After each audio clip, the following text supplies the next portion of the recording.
식당과 사우나, 학원 등에서 많게는 세 자릿수 확진자가 발생하는 등 일상 속에서 코로나19 감염이 멈추지 않고 있습니다. 이에 서울시가 어젯밤 9시부터 이른바 잠시 멈춤을 권고하면서 주말 도심은 한산한 모습입니다. 현장에 취재기자가 나가 있습니다. 홍민기 기자. 네, 서울 종로구 낙원동에 나와 있습니다. 네.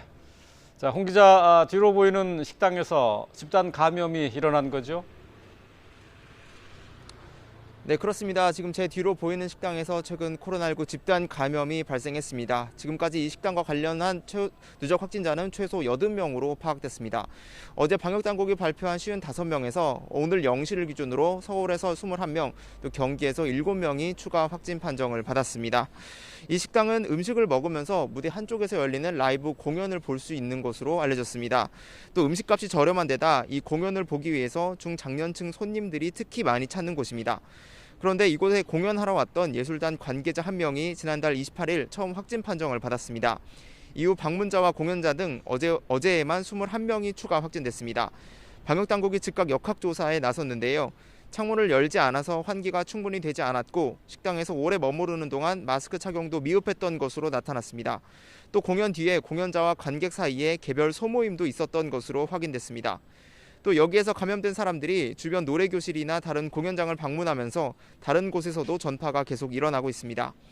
이 밖에도 강서구 에어로빅 학원과 동작구 사우나와 관련해 서울에서만 각각 3명과 15명이 추가 확진되는 등 일상 속 감염도 여전히 계속되고 있습니다.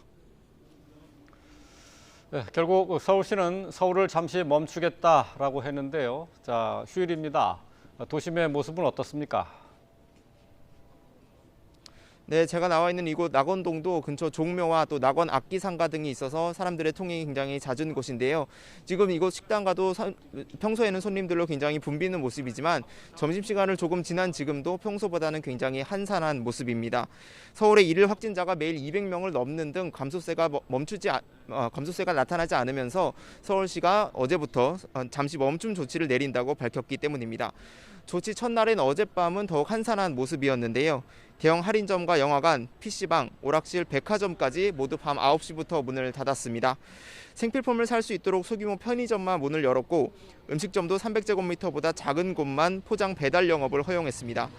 버스는 기존보다 1시간 앞당겨진 밤 9시부터 운행이 30% 줄었습니다. 시내 지하철도 오는 8일부터 감축할 예정입니다. 서울시의 이번 긴급조치는 1월 신규 확진자 100명 아래를 목표로 오는 18일까지 2주 정도 계속됩니다. 지금까지 서울 종로구 낙원동에서 YTN 홍민기입니다.